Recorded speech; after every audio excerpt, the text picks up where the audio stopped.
J'étais tout à l'heure en colère contre Bahati Lukwebo et tous les autres hypocrites qui sont en train de travailler pour le Rwanda, qui sont en train d'être démasqués par leur langage. Vous les reconnaîtrez. Nous connaissons, hein, nous le connaissons par leur langage. Comment ils parlent, on sait que celui-là n'est pas avec nous, celui-là est avec nous. Parce que quelqu'un qui est avec la RDC maintenant là doit soutenir Félix Tshisekedi. Et vous savez quoi? Le président ne bouge pas. Le président n'ira nulle part. C'est pourquoi la constitution doit être changée pour que nul ne puisse en prévaloir, ne pas être informé. On va changer la constitution, il va rester là. Tant que Kagame et Museveni seront là, nous, Tshisekedi sera aussi là, parce que nous n'avons pas quelqu'un maintenant là qui a la trempe de Tshisekedi pour barrer la route à ces deux-là. Félix Tshisekedi le connaît très bien. Yanke na plan nae, Yuma pe na plan nae, mais Yuma barré Yanke. Vous connaissez ça, non? Ne dites pas non, Moubenga, même toi tu peux diriger le Congo. Je dis non, non. Je ne peux pas diriger le Congo maintenant. Quand je serai capable de diriger, oui, oui, je le ferai. Maintenant, là, il n'y a personne. Nous commettons une erreur. Ses parents sont congolais, on va fabriquer un truc là. Il sort là, vous voyez, oui, il a un nom kassaïen, c'est un kassaïen ou un Congo. Oui, oui, vous voyez vraiment que non, ça c'est un Congo.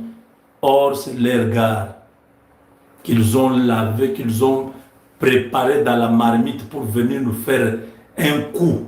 Quand il arrive là, vous-même, vous tenez la tête, vous dites, c'est pas vrai. Il fallait garder Tshisekedi. Oui, tant que la tempête ne s'est pas encore calmée, Félix ne va nulle part. Surtout en ce moment où le deal avec les Américains est là. Je ne vois pas comment on va changer l'équipe qui gagne.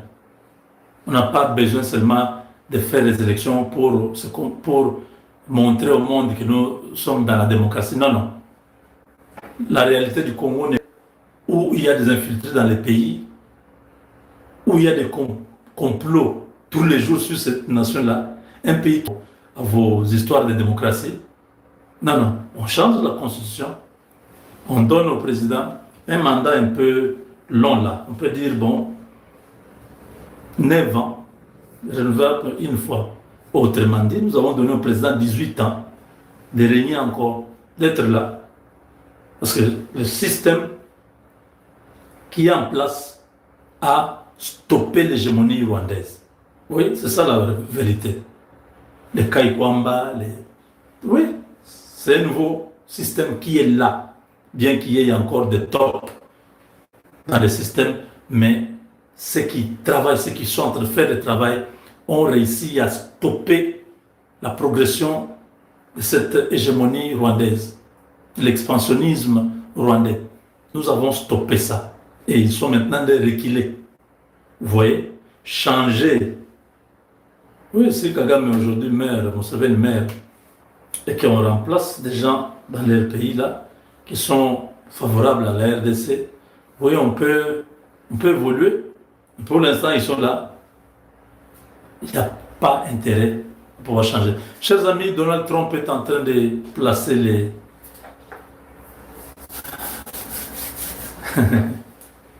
Ces pions sont en train de... Ah non, non, non, ça c'est bon. Ça c'est bon.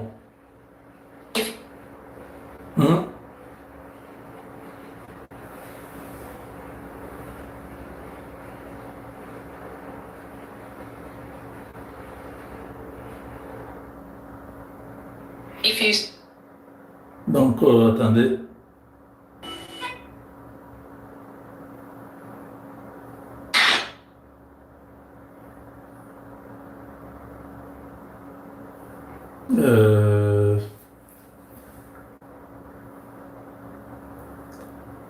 Le président Tshisekedi a dit ceci. Insulte à l'endroit de l'intelligence et de la sagesse de notre peuple. Demander aux Congolais de ne pas revoir leur constitution alors qu'il y a un fameux article, le 217, qui consacre carrément la vente de notre souveraineté à des États africains, nous n'avons pas le droit de revoir ça. Est-ce que vous entendez ça? Vraiment. Et il y a des hommes de Dieu qui ont osé prendre la parole pour défendre cette ignominie. Mes chers amis, je vous ai dit que le pays est en danger. Vraiment. Le pays est en danger et je crois que je suis l'un des Congolais les mieux placés pour comprendre cela. Tout ce qui a été fait contre notre pays n'a pas commencé aujourd'hui. Ça a commencé en 2002 ou 2003 à Sun City en Afrique du Sud, à la fin du fameux dialogue intercongolais.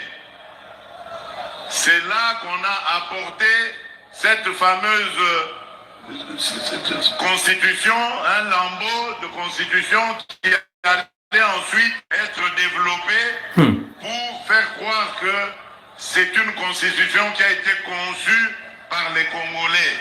Vraiment. Il y a des pièges dans cette constitution. Et les guerres qui s'en sont suivies, la fameuse guerre du CNDP, la guerre du M d'hier et d'aujourd'hui, rentrent dans ce cadre de ce que vous avez vu dans cette constitution à l'article 217. On veut nous obliger à abandonner une part de notre souveraineté des États voisins. Vraiment. C'est ça la vérité. Le président a crevé l'abcès. Nous n'avons pas le droit de revoir ça. Qui est celui-là qui va maintenir? Fachi, on est avec vous. Je vous confirme encore ce que j'avais dit à Kisangani. L'année prochaine, je vais réunir une commission de Congolaises et de Congolais bien pensants qui sont issus de plusieurs disciplines et dont l'objectif sera de revoir cette constitution. Insulte à l'endroit de l'intelligence et de la sagesse de l'homme. Alors qu'il y a un fameux article, le 217, qui consacre carrément la vente de notre souveraineté à des États africains, nous n'avons pas le droit de revoir ça. Est-ce que vous entendez ça? Et il y a des hommes de Dieu qui ont osé prendre la parole pour défendre cette ignominie. Les agents de Kagame. Chers amis, je vous ai dit que le pays est en danger. Vraiment. Le pays est en danger et je crois que je suis l'un des Congolais les mieux placés pour comprendre cela. Aimez la vidéo. Contre notre pays n'a pas commencé aujourd'hui. Ça a commencé en 2002 ou 2003. Aimez la vidéo, s'il vous plaît. À Sun City en Afrique du Sud, à la fin du fameux dialogue intercongolais. C'est là qu'on a apporté cette fameuse constitution, un lambeau de constitution qui allait ensuite être développé pour faire croire que c'est une constitution qui a été conçue par les Congolais. Continuez à aimer la vidéo, s'il vous plaît. Il y a des pièges dans cette constitution. Et les guerres qui s'en sont suivies, la fameuse guerre la guerre du M23 d'hier rentre dans ce cadre de ce que vous avez vu dans cette constitution à l'article 217 des États voisins. Et on nous dit que nous n'avons pas le droit de revoir ça. Qui est celui-là qui va m'interdire, moi, le garant de la nation, à ne pas faire ça?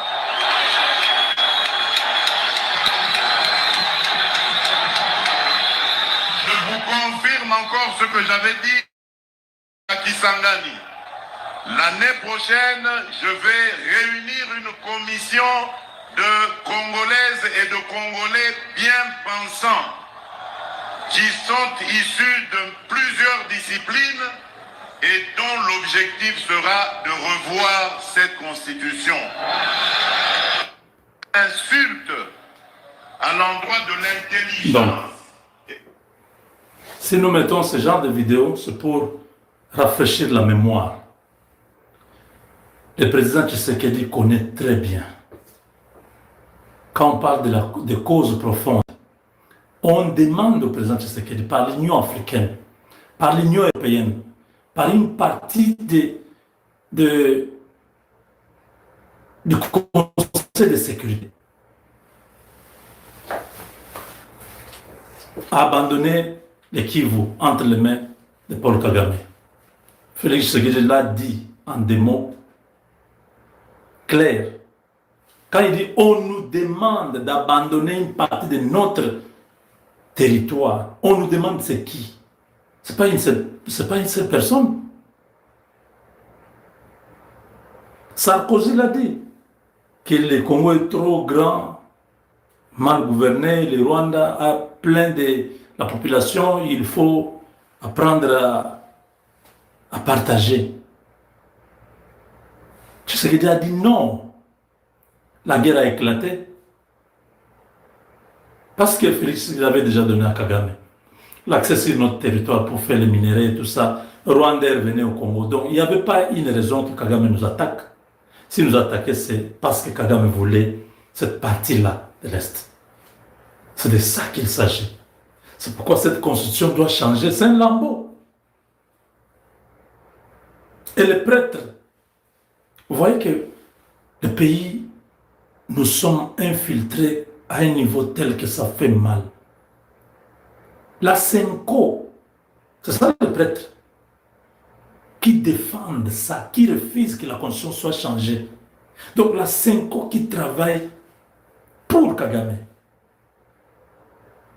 Et nous allons accepter. C'est comme si un petit groupe de gens nous terrorisent, nous on doit abandonner le Congo. C'est divisé. C'est ce que ça veut dire. Quand Bahati Lukwebo dit que le Congo, la constitution est bonne, c'est-à-dire même le fameux article 217, Bahati trouve que c'est bon. Est-ce que vous comprenez un peu? Le président Tshisekedi n'est pas allé, non, la limitation des mandats, l'article 220 qui est verrouillé. Non, il n'est pas allé dans tout ça. Il dit, nous prenons seulement un article. Moi, je peux quitter aujourd'hui le pouvoir. Je fais mes 2 mandats en 2028. Je pars. Article. C'est l'article ici qui est à la base de la guerre du CNDP, du M23A et B. Moi, je peux partir comme président. Un autre vient. Mais si on n'a pas changé cet article, le Rwanda va prendre une partie de notre territoire parce que c'est consacré dans la Constitution et il a le soutien de tous ces pays-là. C'est de ça qu'il s'agit. Quand Bahati vous dit que la Constitution est bonne, Bahati vous dit que je suis d'accord que les Rwandais prennent une partie de la RDC. Vous, Congolais, taisez-vous, vous n'avez pas le droit de changer cette Constitution. C'est comme ça que Tshisekedi dit, c'est une insulte. Et dans ma première vidéo, je vous ai dit que Bahati nous a insultés. Quand on refuse que les Congolais ne peuvent pas penser changer leur Constitution. Tous les jours ici en France, aux États-Unis, dans tous les pays, les gens changent la Constitution. Chez nous, on vous dit non, notre Constitution est parfaite. Elle est venue de Dieu, elle est intouchable. Ce sont les hommes qui sont incapables d'appliquer cette Constitution. Et la Constitution là, qui a été écrite par les hommes qui sont incapables. Mais la Constitution est bonne. Tu as déjà vu un débile? Parce que Bahati a dit qu'il n'y a pas de gens au Congo. Donc nous sommes des débiles, nous sommes des idiots, des gens qui n'ont pas une tête.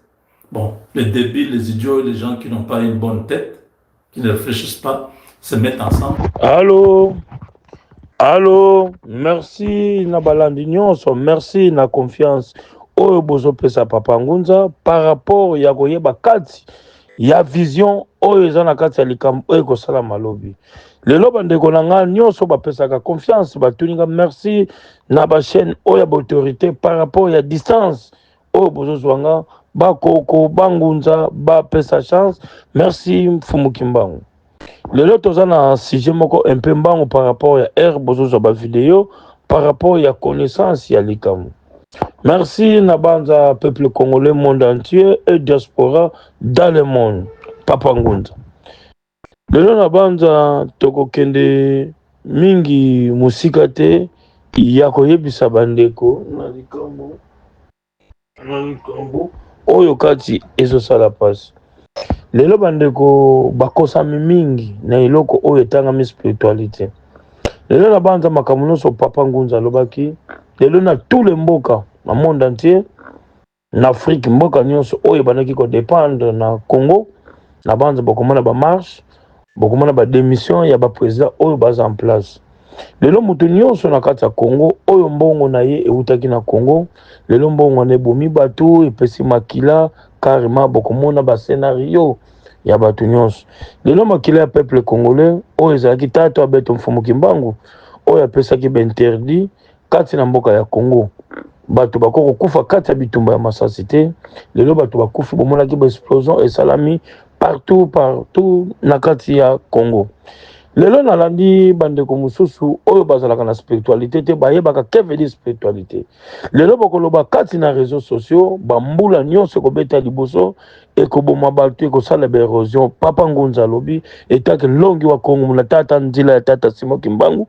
mvuluzi alobi sans effet eloko moko ekosala te naza na message wana te mbula nyonso ekobeta ezokalme par rapport ya kocontredire bato oyo balingi malheur ya peuple congolais lelo nalobaki a bientôt bokomona trois autorités bakozala humilié na banza bomona bato bali Papa Ngunza oyebaki yango koma faut kozala na vision yo so oza na misu mibale Papa Ngunza aza nango misato peuple congolais eza oyo ezosalama eza héritage ya Congo oyo ezotika lelo banzela ezalaki ya kobukana lelo bapo ezalaki ya kokufi yo ozo bambula liboso ekobeta ekobuka bapo ekobuka nzela Papa Ngunza alobi ekosalama te soki esalami koma Papa Ngunza elongo etake longi wa Congo muna nzela tata Simo Kimbangu muna maza mankamba merci lelo numéro ya Papa Ngunza eza disponible nyonso mibale eza na WhatsApp en plus consultation eza gratuit par rapport ya temps nyonso oyo moni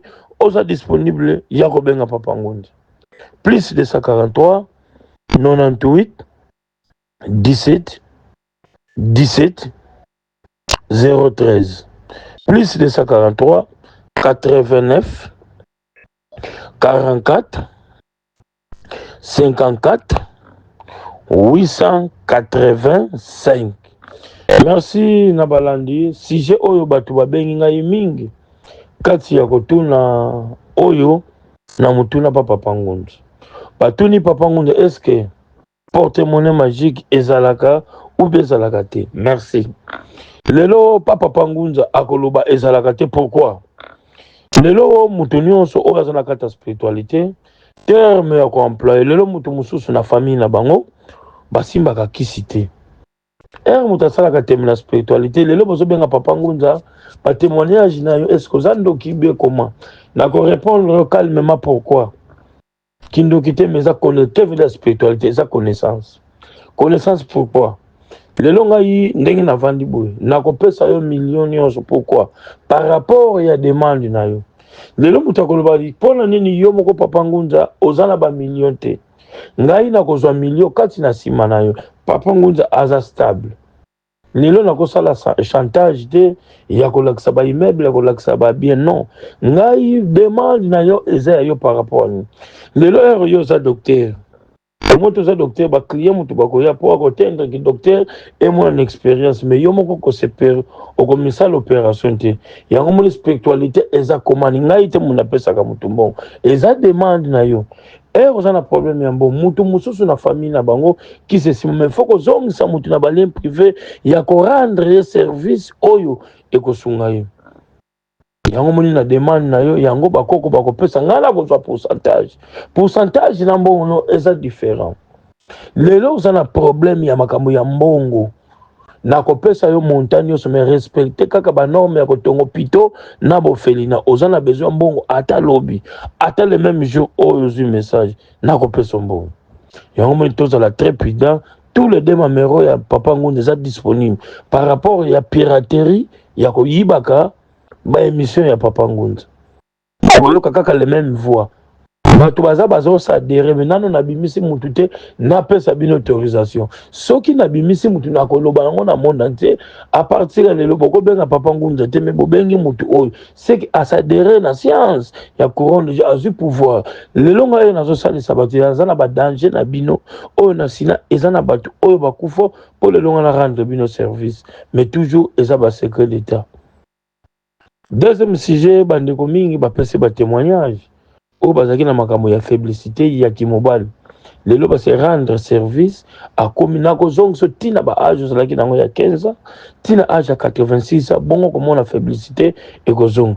Numéro ya Papa Ngunza eza disponible n'importe quelle heure oyo ngai moko nayambaka plus 243 98 17 17 013 plus 243 89 44 54 885 euros en direct yemoko Papa Ngunza sans intermédiaire.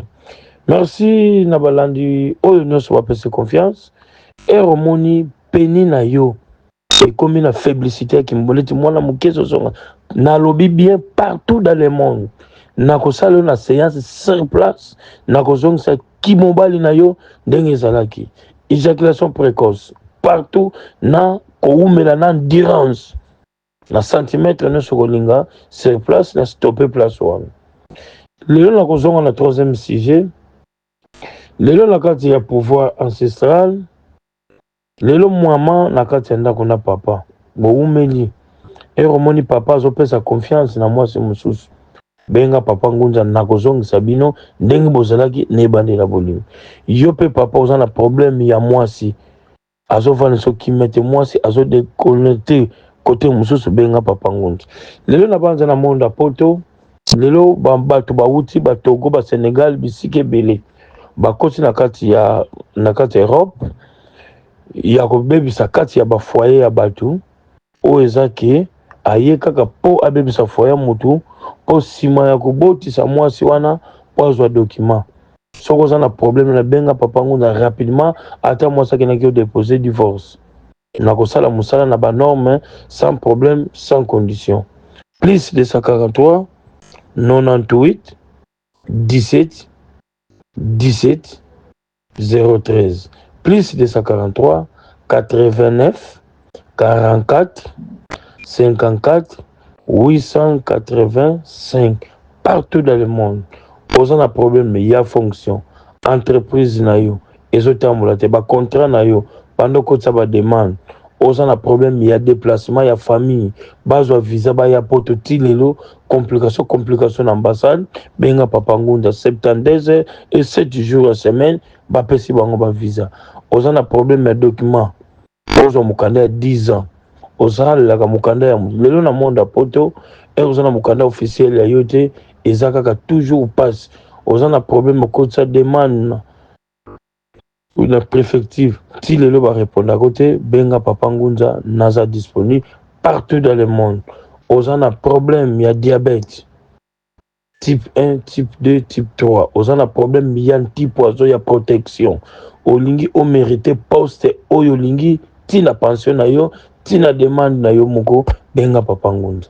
Lelo na banza par rapport ya air esengaki ya ko répondre ka mpangi wa beno wa Congo munanzila tata Simo Kimba munanzila ya Nkamba tuvene lubi kusu munanzila ya Congo munandia tula wonso merci tata Simo Kimbangu merci mama Kimpavita oyo nyonso azana problème ndako zovanda kimete mutu nyonso alingaka stabilité ya bana ya famille blocage ezali benga Papa Ngunza ozana problème ya mbongo ya montagne nyonso benga Papa Ngunza.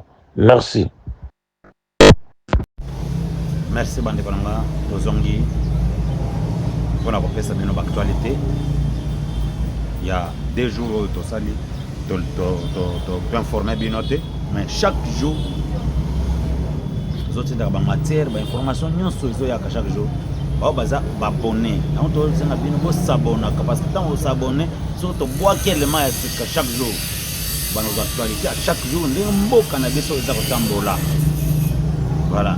Au Banomona, ceux qui ont bois qui ont la moko, ont bête émission directement à boire quel lieu. YouTube à boire quel lieu que non. José mon natif à boire quel maïs pour que vous allez. Vous allez de suite vous s'abonner puis vous partager la paix. Nini ba vidéo na biso bande konanga pour que cela va nous permettre que nous bateau sous base peut informer bande biso des millions de Congolais base toujours informer. L'actualité du jour tout ça ma récapitulation c'est par rapport aux sanctions américaines. En tout cas sanctions américaines parce que gamme panique générale na Rwanda ne tolo ba panique générale na Rwanda.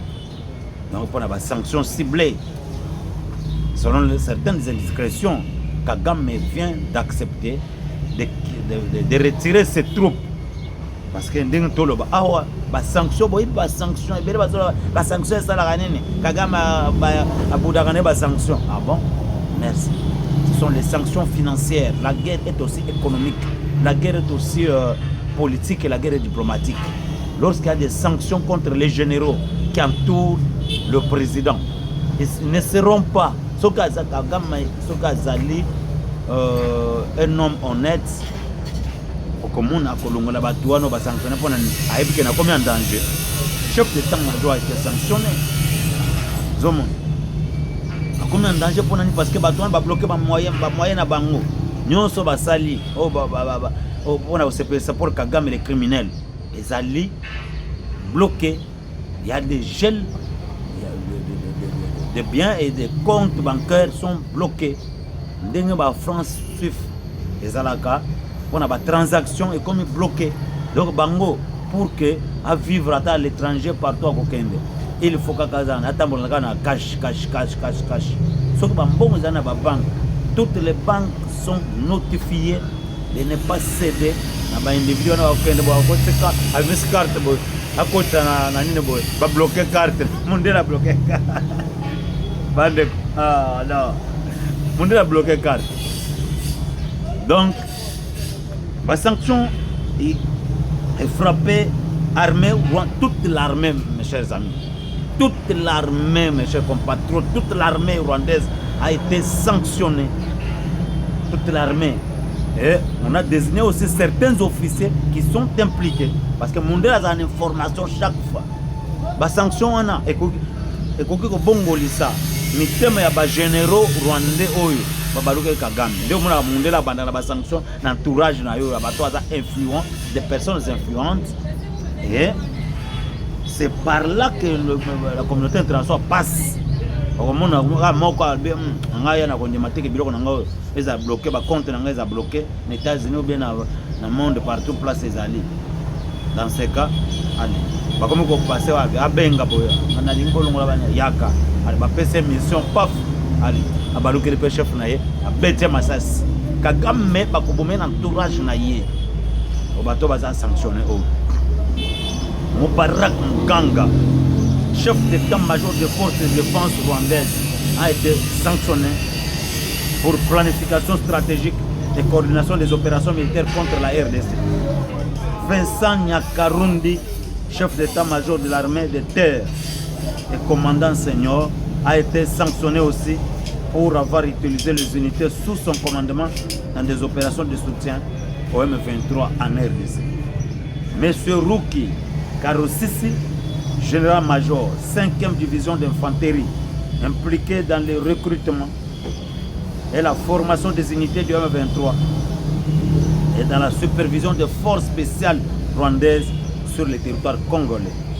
Monsieur Stanislas Gashugi, commandant des forces spéciales, a été aussi sanctionné pour son soutien tactique direct de l'encadrement des combattants du M23 contre la RDC.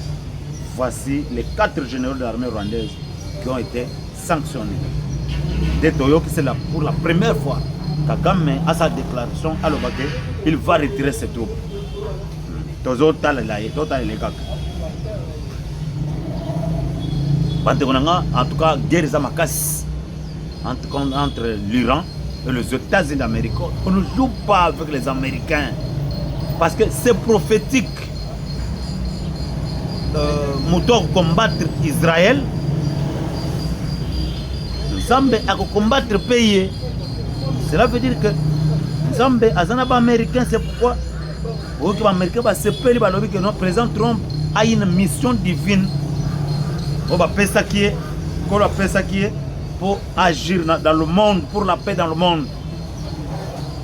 Bon, la déclaration, moi, ça, on monnaie dans la vie, dans un pays, il faut avoir des bons dirigeants. Tel que le président Fatou Béton, c'est un bon dirigeant. C'est pourquoi tu as pour libérer Mboka Malin pour que Congo Zonga, petit va se retrouver, à retrouver droit à respecter.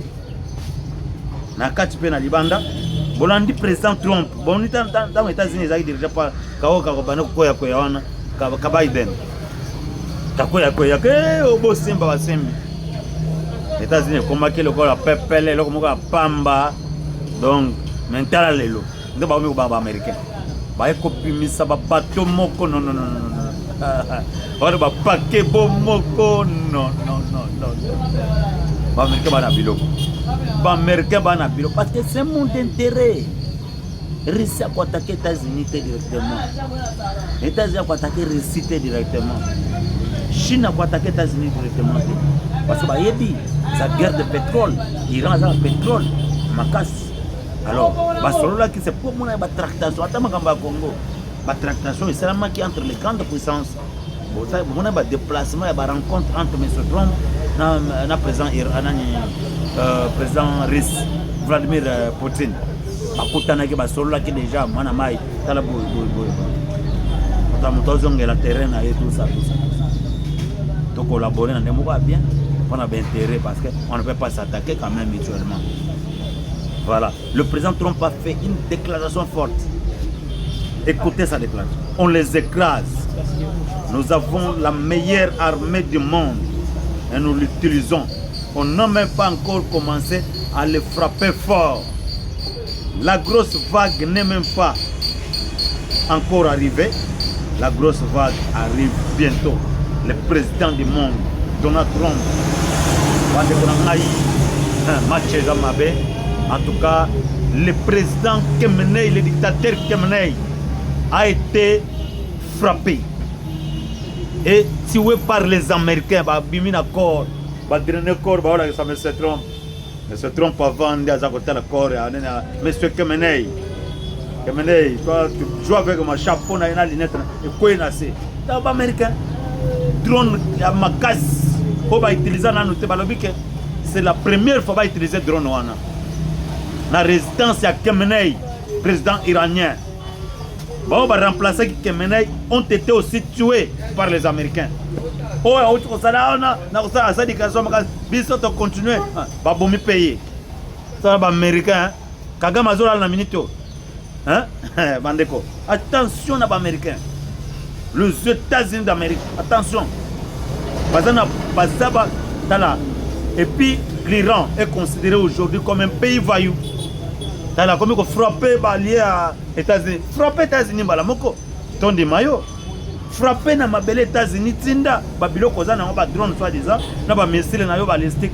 Tinda, on va aux États-Unis directement.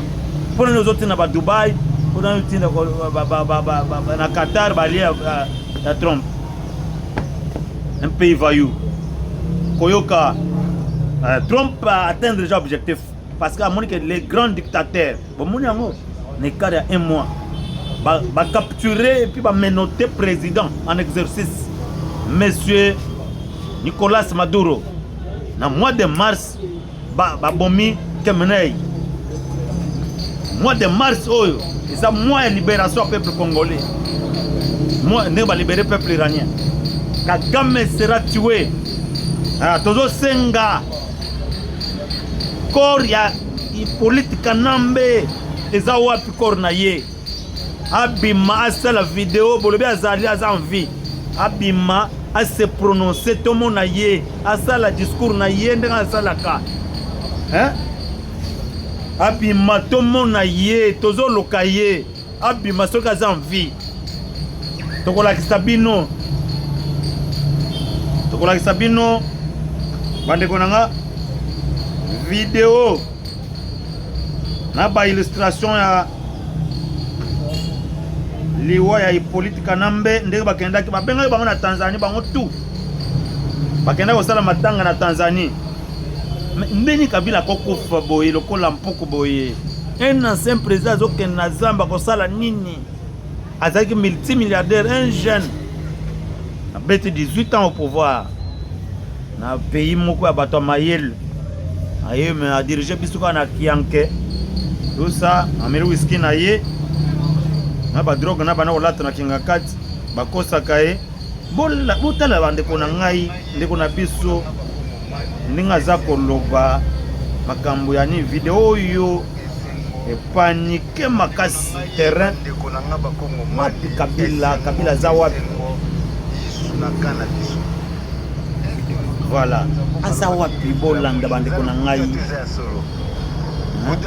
Kabila aza wapi Joseph Kabila eza ya solo te bolanda bandeko na nga bolanda partager komate bandeko na nga botala neti eloko mokonzi ya drone yango atango Joseph Kabila ekitisi bango yeyo bon bozela tozume lisusu makasi Kabila aza wapi bandeko na ngai awa bazalaki na Tanzanie corps na yango na balalisi aza wapi famille na ye na ba photo na ye yango to yango te esclamouche yango to yango te Kabila kufaki na drone babetaki te na Uvira wapi Joseph Kabila bo bimisa Joseph Kabila to il paraîtrait selon certaines indiscrétions na Wilingoma akufaki pe kaka na nini wana drone wana mais bazolakisa ba publier mutu moko ezali échec ya ba rebelle guerre civile eloko peza esalaki bakite Uvira bakaki nzoto malili yango wana bandeko na nga en tout cas tozoyeba te mais toza kotuna bato bazolobaka azali en vie bamisa biso Kabila abima asala ta live moko tomona ye yango tosenga eloko mosusu te shikaka aza wapi bandeko na nga match ya bien matata mponyo sanctionné ba bien na ino c'est ça gelé mbongo nyonso ayiba ake otonga nango université abomi alalisi bukanga lonzo nyonso eza gelé par l'état congolais qui vivra verra chaque chose a son temps mabe nyonso bosalaki bokosubir eza première fois Kagame andimake akoretire batroupe sanction eza kolanda parce que balobi tokozonga susima te Kagame est moins sérieux, il est le criminel de son état. Hey, Kagame, attention ça va. Yobelou, Corneille, attention ça va. Ah, tu es bisa kibino. Ça va mentir, hein. Bacha kolanda kwa politique. Ba négliger adversaire te na politique. Bon négliger qui fachi. Bino, bon négliger fachi. Bolobika aza livré la pizza na Belgique. Hein? Aza livré la pizza. Ah bon? Merci. Livré la pizza. Il y a un autre déboulonné. Déboulonnage. Amakas. Tokotanga. Liste. Il y a déboulonnage au Facha Sali. Il y a des Rwandais. Les généraux rwandais qui sont armés. Liste des aliawa. Aïe aïe aïe aïe aïe aïe. Boyoka ba Rwandais liste ya ba Rwandais oyo fachi a déboulonné a mupanzi à côté.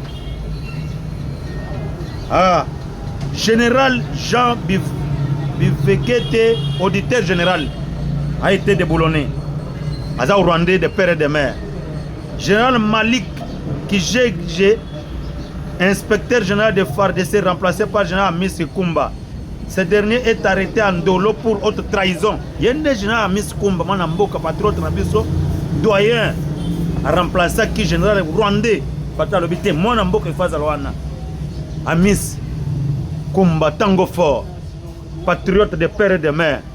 moto asali musala aza wana azosala musala na ye kimia alobaka te aza kimia ye nde moto aidentifie azwa liste mobimba topesa fati nyonso barwandais deboulonne bango mboka na biso efo eza lave amisi kumba tango fort papa Jean Obed Rubasira, commandant de la 5e région militaire à Kananga aux arrêts azali rwandais.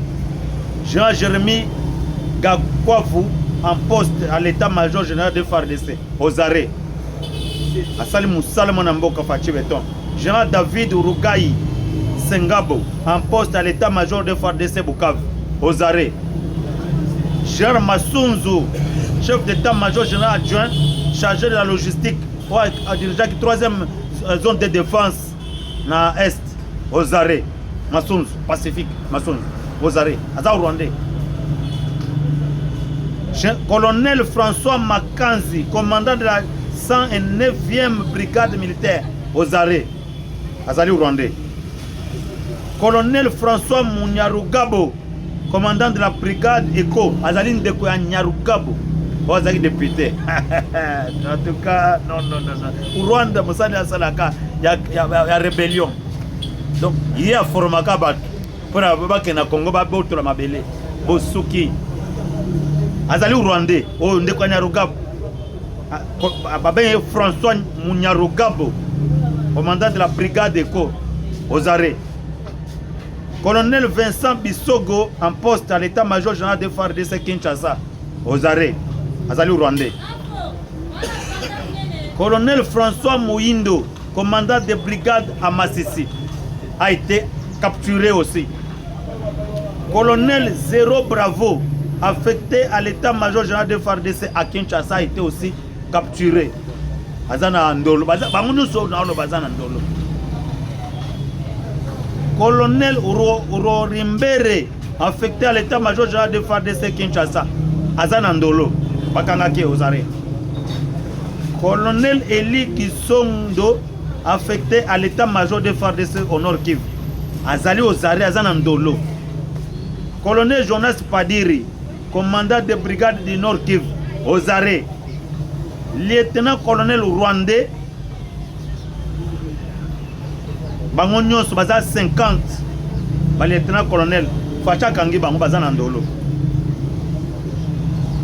100 majors rwandais capturés, 200 capitaines rwandais capturés, 716 officiers supérieurs sont arrêtés.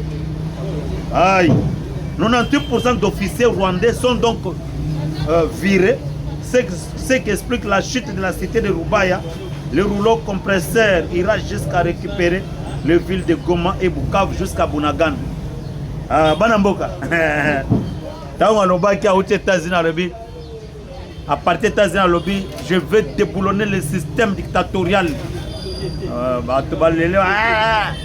Les autres, Moussala Kanambe Polite a placé Bandeko Naye.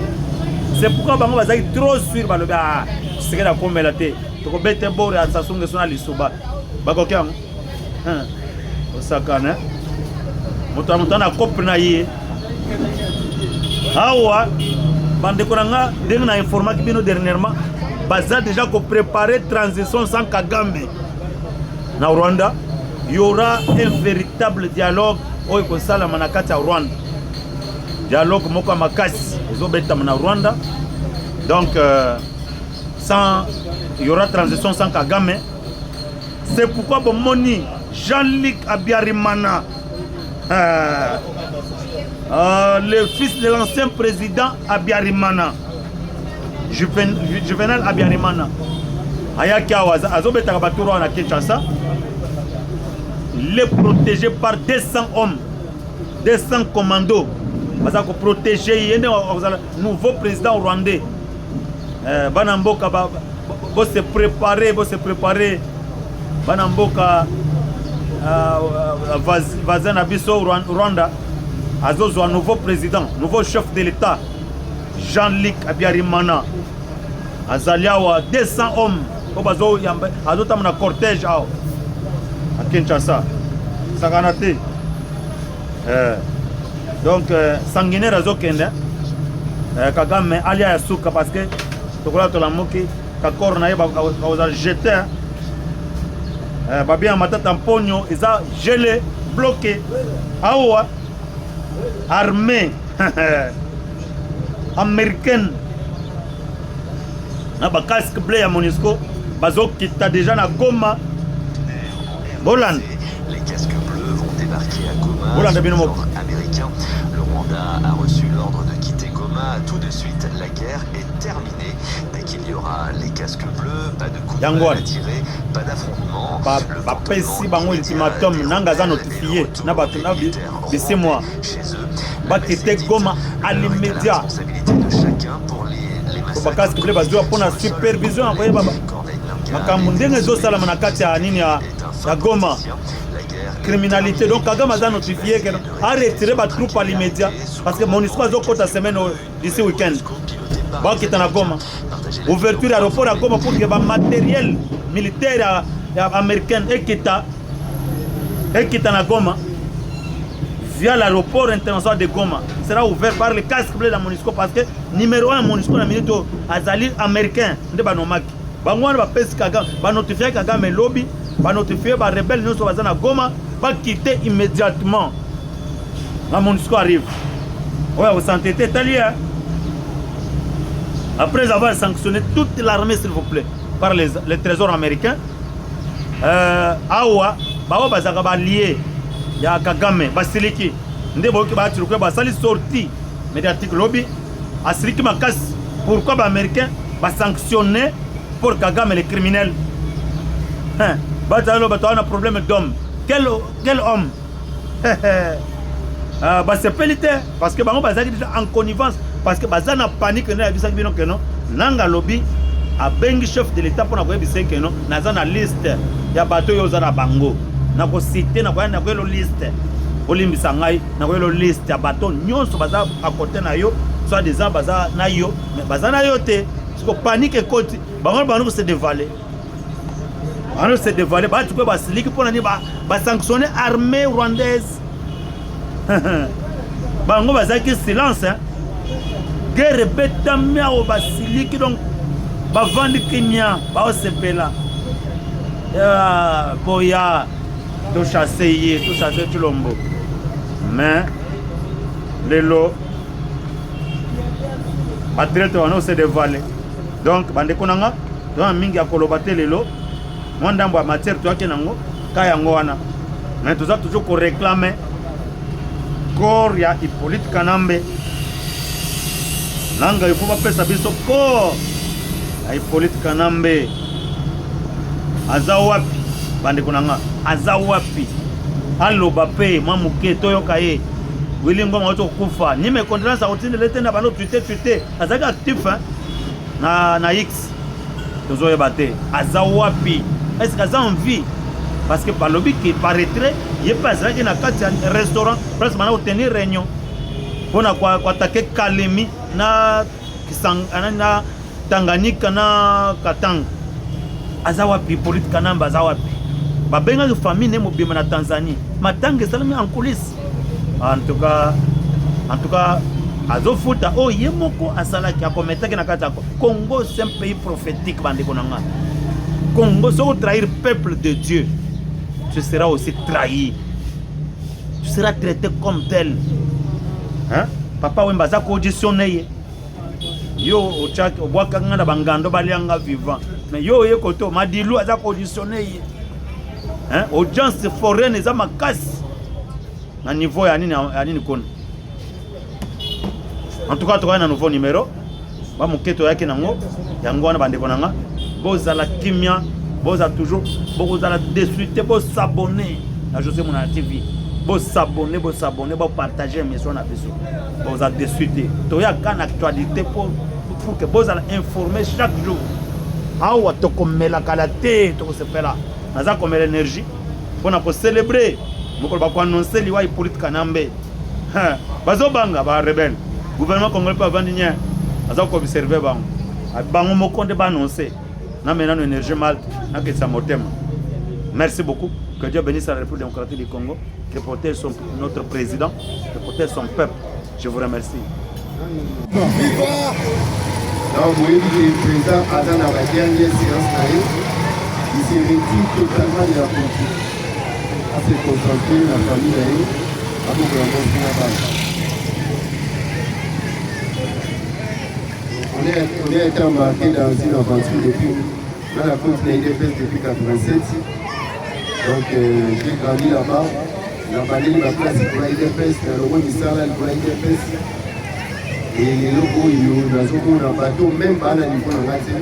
On a un ministre, un DG, un ADG, un conseiller, bateau, pas à la niveau de la matière. Et ça fait mal. Vous avez tenu ça la famille, on va réunir là-bas. Moi, je me retire de tout ça. Je profite de l'IDPS de partir la sortie. Nous sommes les amis qui la base, il y a plus de 400 personnes, ça qui manque. Nous avons résolu dans le Cameroun. Quand il faisait les calculs pour faire un kilo, on estimait des bateaux au foie à combien. Ceux qui estimaient du hasard, nous n'avons que combien. Gérer, c'est prévoir. Gérer, c'est prévoir. Le pour gérer ma beauté, ça pose la capacité qu'on calculer et l'on nous apprend. À chaque fois, on a la télé pour le parlement, nous avons parlementaire et télé, on va se mettre à la télé, on va télé, on va tout bon. Ça va se soucier pour rien. Je peux faire aussi la vie autrement, et on va tout voir ça là-bas. Il s'en fout, à part charge à famille, vous avez la charge à combattant, Mani, vous dites, vous ne pouvez pas voir la vie, vous ne pouvez pas voir le truc. Donc, voilà le point où vous avez beaucoup. Et puis, ma vie au poste, et puis, ma vie, on a déjà 50 combattants. Donc, je préfère sortir dans la vie au Moyo. La vie est à la bonne au bout, vous n'avez pas toujours aller. C'est normal, donc moi je considère que j'ai combattu les bons combats et Badoussou Bazoulia, c'est un vrai problème. Moi je me contente de vous. Je fais là l'exemple à Kisanga, n'allez sans moi, parce qu'on a pas n'a fini. Parce que si je dis chez moi de sort, je suis la fille de ne pas en parler, parce que la zone est la place. Je rentre chez moi, là c'est un abat, on a connaissé les Afriques, les vidéos sur la tablette, là, ils ne doivent pas, ils là. Je suis Bakati en Anatolie, donc j'ai vu ma vie seule. Mais il y a rien s'occuper de ma combattant, madame, un problème, il faut construction. Non, Nati va envoyer, Bakabou est encore un millionnaire, Nati va continuer. Donc vous devez profiter, si la semaine on a clôturé, Ramnanga, donc je me retire de la politique. Donc ça a fait des missions pour elle, ça va devenir ce monde entier. J'ai servi et c'est une famille qui bouffe, nièce, cousin, tante, donc nous on ne compte pas. Donc je préfère me retirer des équipes, il y a la sorcière, partir dans le dos. Donc, vous voyez, on va attendre jusqu'à quand? On est au pouvoir depuis 7 ans. Quelle est cette politique pour le parlementaire de Oubazoumissa? Quelle est cette politique? Massa Nangaï, vous voyez, vous voyez Massa Nangaï, la chambre, vous voyez Massa Nangaï, vous voyez, là il dit ça, Massa Nangaï, oh, pour la Moussa, la télé poste, ah, tu vas y mettre le livre à l'île, conseiller, il y a un passage, qu'est-ce qu'il y a, un chaman, on a Massa Nangaï. Ça a été sûr, Massa Nangaï, MLC. Mapoto bakupai bali ato na kokonda liwa. Mais c'est vrai la nation qui sont la mise à part. C'est pas tu ministre qui s'est déchiré. Bah on nommé bateau bana niveau la nation. Et tu me dis que non, tu as la caca continue non. Je me retire le comme bateau. J'ai sacrifié toute ma vie depuis 1987 avec tous les risques. On y va à Kabila, sauf que ma banque a pour mon fichier la année. Bonjour papa. Donc bonjour. C'est-à-dire que moi je vous souhaiterais, quand je vais finir, une bonne continuation. Mais moi je mérite la politique. Et je puisse me concentrer de ma famille, n'a beaucoup la banque, n'a plus toute la personne qu'ils ont. J'ai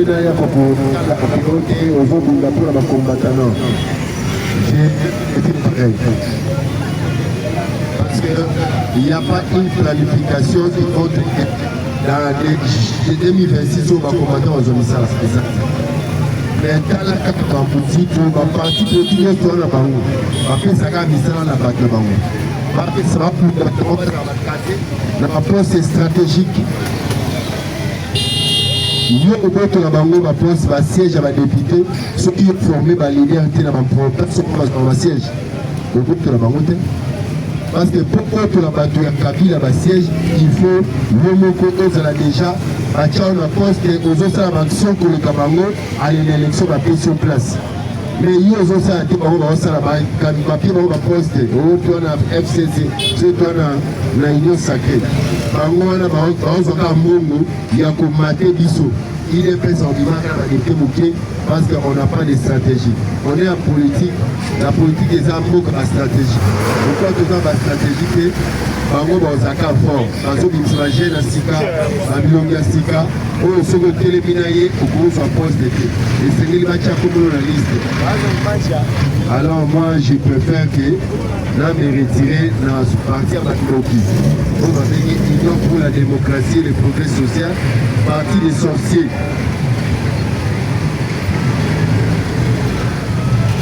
Vous allez m'excuser pour les termes, mais dans le mot. Je me retire de la politique. On est tous à jeudi, vendredi, samedi, Kamba Yasuka.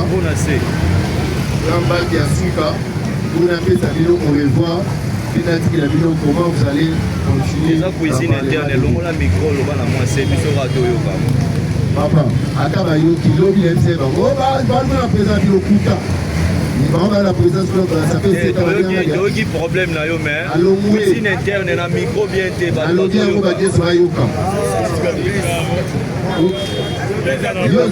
za tozo yo comme ça biso ça IDPS c'est ça ba tunyo sauter IDPS viva na lobi na longwe papa oui, pression, papa, Nico Bazar, tout ça, ok, mais il faut mandar une alliée. Aux en a raison, aux en a raison.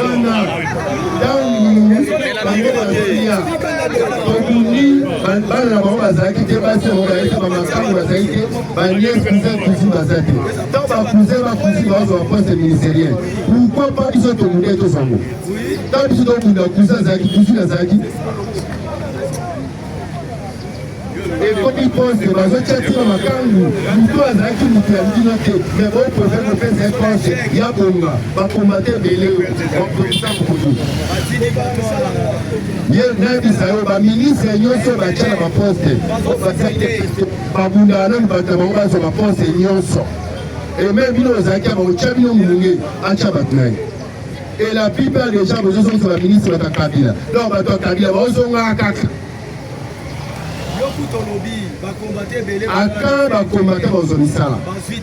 moi j'ai commencé à travailler, mais disons que je suis expert en matière électorale formé par les Belges. Donc élection mon awanaye ya we banditi suka. Donc soit na zaï Swahili, mais pas Swahili mais na Seni. C'est pas que j'étais pas Swahili. Donc maman ça va que c'est un frère na poto ba kati na liste. Ba bi wa za muluba cheli banda. Mais l'élection à la Belge de la formation. Ceux qui va la élection tricherie l'Afrique, c'est moi qui ai dénoncé tricherie l'élection 2011. C'est que on dit combien de fâchés failli mourir.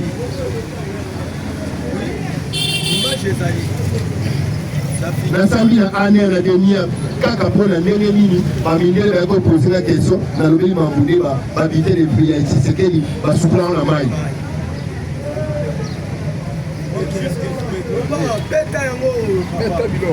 Papa, dans le donc je travaille dans un travail parlementaire, samedi je clôture dans cette émission expliquée parce que je me retire, excusez-moi les termes, la partie à Banoki, les sorciers.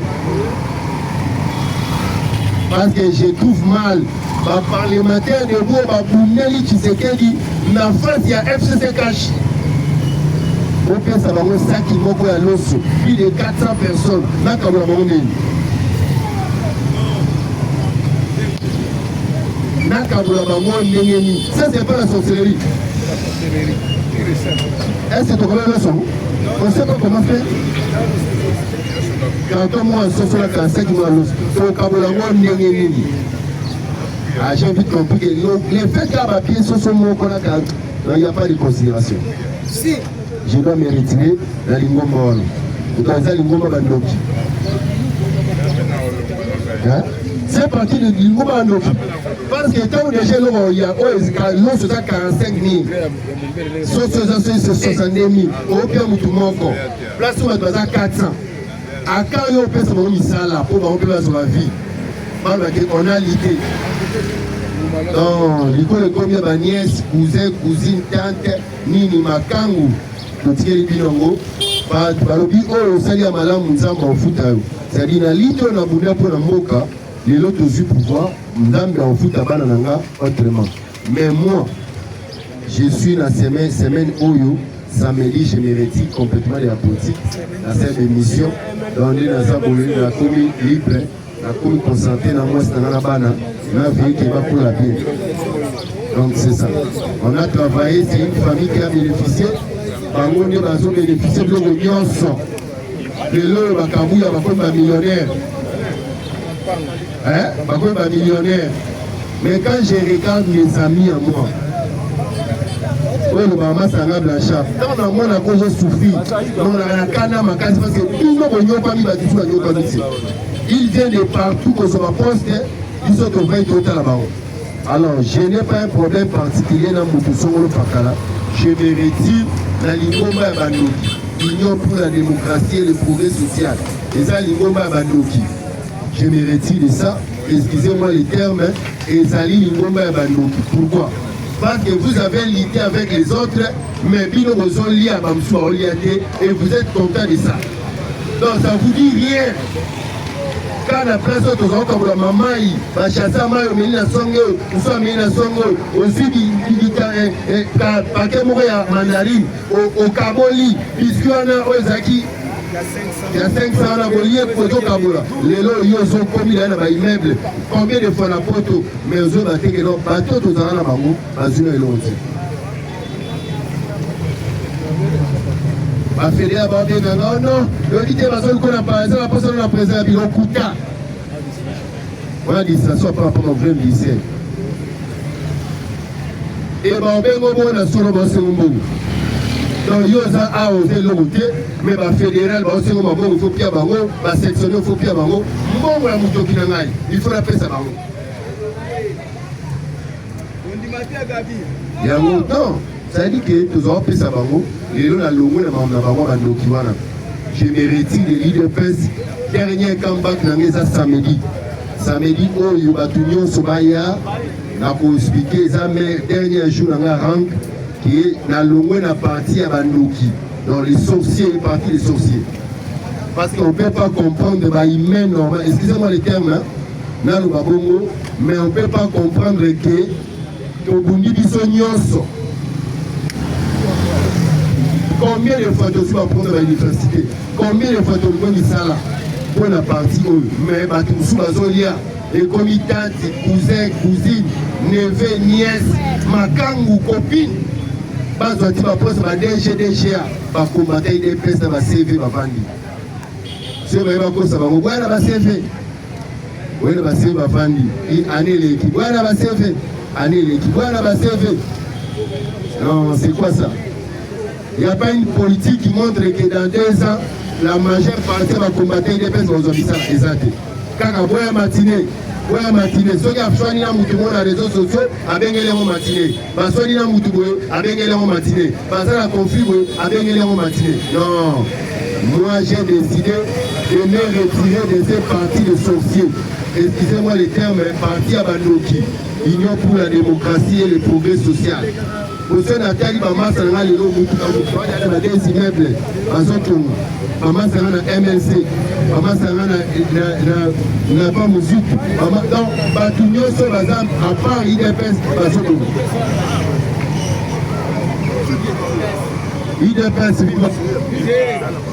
papa, comment bino bato boza na poste ntango bozopesa moto apartir na bino poste te oyebi se topesi o poste mai kota bakombata eza 200 alezwa liste yango donc ti ozobanda kombata mpe azobanda non bayebi eloko te pepe azotia so atie eza moto apartir na bango te bapesi yo na liste ya bato bafo yazo misala donc yo ozobanda mosala bato bango mpe babandi mosala yo pesi moto ministère oza incapable opesa liste ya 200 combattant na lingi 200 oyo obanda bango mosala mokolo moko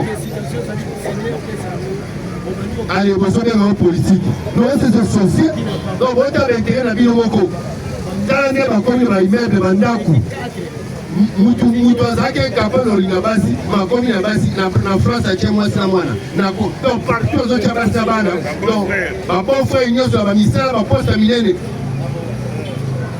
combattant idps afandi te azongisela bango vivre non vivre na bino suki mpa na nga lelo nayebisi bino nalongwe na parti ya bandoki union pour la démocratie et le progrès social nalongwe parti des sorciers l'IDPS vivant. On avait quel âge quand nous sommes entrés dans ces combats ici? Paix à son nom, mon maître, docteur Tchék Tshisekedi. N'invite ce yom tozalaki, tenons dans la situation nil. Parce que ce yom zalaki, on doit reconnaître Gabi, Mouto a sa pétition contre Bruno Mafungu, signé la 4 fédérations. On doit reconnaître là. Bon, bah, monsieur Souana, bon. Bon, donc quand il y en a une information, la valise il faut occuper sa matière. IDPS vivant.